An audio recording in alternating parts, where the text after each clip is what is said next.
Assalamualaikum warahmatullahi wabarakatuh. Halo, perkenalkan nama saya Rizky Fitri Wijanti dengan NPM 19012010-239. Nah, dalam video saya kali ini, saya akan membahas tentang review jurnal yang berjudul Strategi Perluasan Pasar oleh Perusahaan Multinasional, Studi Kasus pada Harley Davidson yang ditulis oleh Ria Triwastuti. Latar belakang yang mendasari penelitian ini ada dua, yaitu yang pertama ada faktor internal.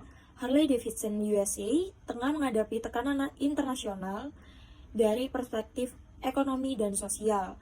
Fakta bahwa 50% pangsa pasar sepeda motor kelas berat Amerika Serikat didominasi oleh Harley Davidson mendorong perusahaan untuk membuka diri pada pasar global.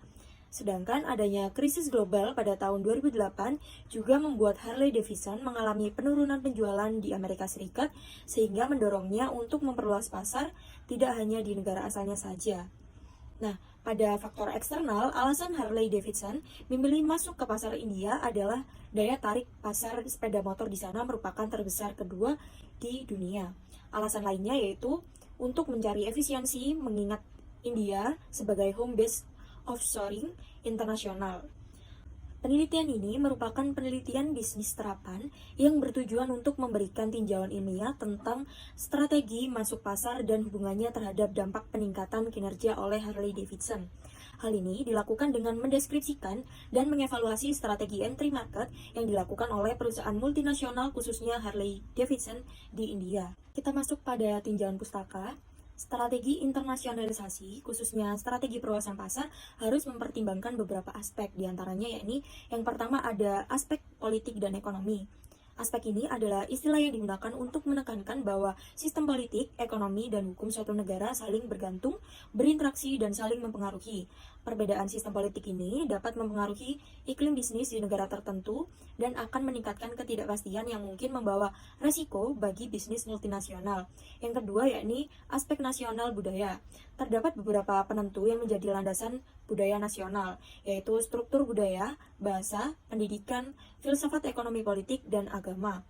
Atas keberadaan mereka di pasar global, perhatian M&A yang cukup besar adalah menentukan bagaimana budaya masyarakat dapat memengaruhi nilai yang ditemukan di tempat kerja. Nah, kedua aspek tersebut penting untuk dipertimbangkan oleh manajer ketika memutuskan negara tujuan untuk mengembangkan pasar.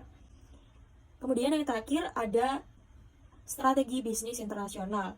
Bagi perusahaan multinasional, memasuki pasar baru membutuhkan beberapa keputusan dasar lainnya di samping memutuskan negara tujuan.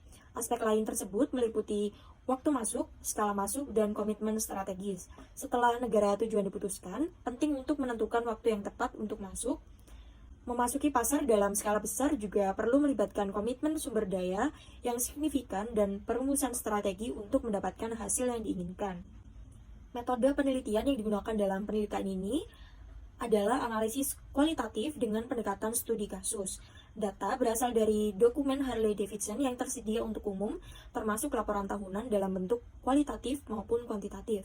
Kemudian dilakukan analisis SWOT untuk merumuskan strategi yang tepat bagi perusahaan. Hasil dan pembahasan. Yang pertama yaitu implikasi perbedaan politik ekonomi antara negara Amerika dan India.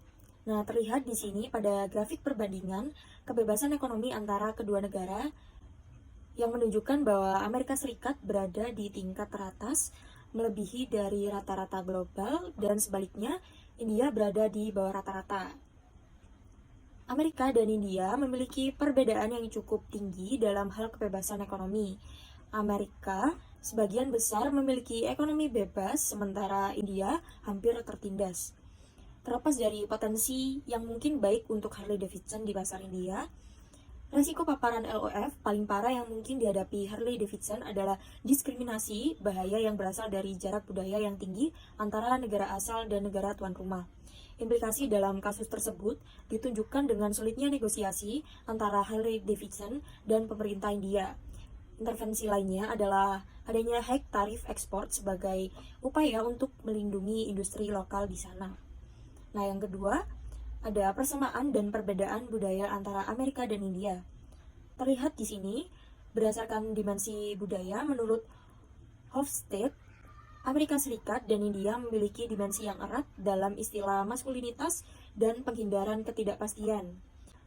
Nah, hal ini akan membawa keuntungan bagi Harley Davidson karena akan bermanfaat terutama dalam mewujudkan beberapa rencana besar di India. Kesenjangan terbesar adalah pada individualisme dan power distance, di mana dalam kerja tim antara individualis dengan kombinasi maskulinitas akan dapat menyebabkan persaingan tertutup yang dapat menjadi tantangan tersendiri bagi MSDM ketika melibatkan karyawan dari kedua negara.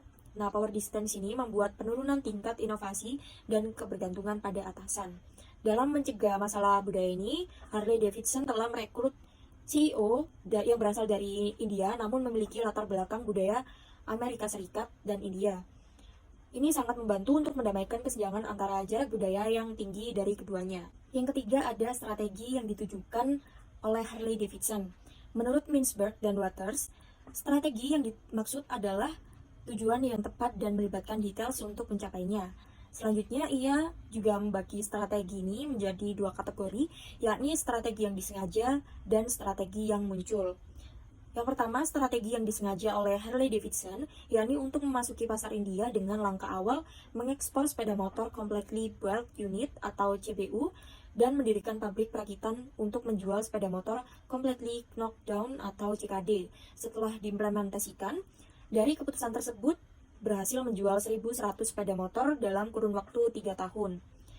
Yang kedua, Harley Davidson India juga berhasil melakukan lompatan besar untuk membangun pabrik perakitan pada tahun 2010. Nah, pada tahun 2011, pabrik merakit kit CKD dan menjual sepeda motor rakitan alih-alih mengimpor CBU dari Amerika Serikat. Akibatnya, harga produk yang ditawarkan Harley menurun dan disusul dengan angka penjualan menanjak. Ide membangun pabrik ini muncul dalam perjalanan beradaptasi dengan lingkungan bisnis India yang akhirnya terwujud dengan sukses. Kemudian yang keempat, performa Harley Davidson di Indonesia. Nah, pada tabel berikut menunjukkan bahwa pertumbuhan pendapatan Harley Davidson sebelum 2003 sampai 2008 dan sesudah memasuki pasar India, yakni pada tahun 2009 sampai 2014. Dalam rentang waktu yang sama, yakni 6 tahun berturut-turut.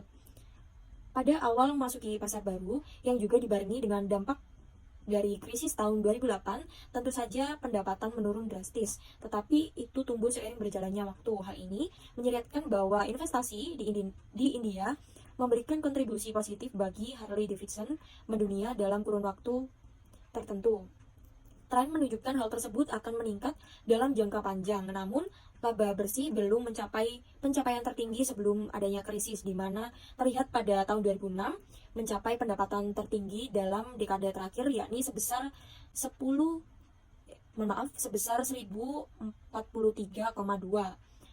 Namun dapat dilihat lagi, meskipun tidak dapat mencapai puncak tertinggi pada tahun 2011 telah mencapai puncak kedua kenaikan pendapatan dengan pulihnya dampak dari krisis, kemudian menjadi stabil dengan pertumbuhan rata-rata 12% pada tahun-tahun mendatang.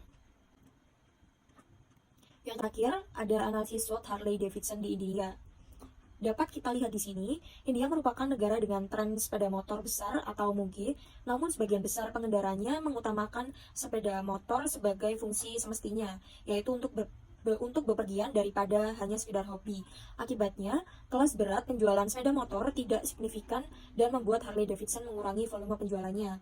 Nah, volume yang lebih kecil bukan berarti bahwa pendapatan yang juga lebih kecil, namun memang sulit untuk mencapai volume penjualan besar yang dilakukan pesaing karena faktor laju penerimaan pasar.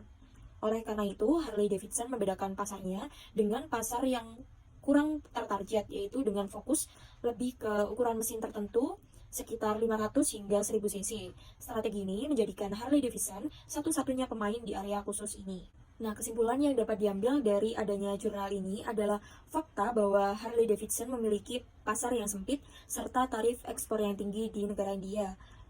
Namun hal ini dapat dimanfaatkan sebagai peluang untuk membangun citra merek bergengsi dan eksklusif. Mempertimbangkan performanya, konsumen di pasar India sangat menghargai diferensiasi tinggi dan produk unik yang ditawarkan oleh Harley Davidson. Selain itu, pertumbuhan PDB yang tinggi dan meningkatnya jumlah masyarakat kelas menengah merupakan peluang dari segmen pasar yang dibidik. Dengan pembelian yang tinggi, Harley-Davidson memiliki opsi untuk tidak menurunkan harga. Mempertimbangkan hal tersebut dihubungkan dengan hambatan tarif yang tinggi, maka strategi yang sebaiknya diterapkan oleh Harley-Davidson adalah dengan meninggalkan ekspor langsung dan berfokus pada ekspor CKD.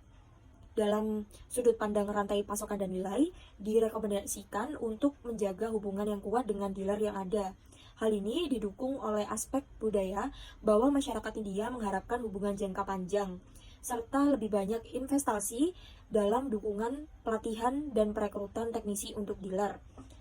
Hal ini bertujuan demi memberikan layanan pasca pembelian yang terbaik hingga diharapkan dapat menarik segmen pengendara baru, terutama pengendara muda maupun pengendara perempuan.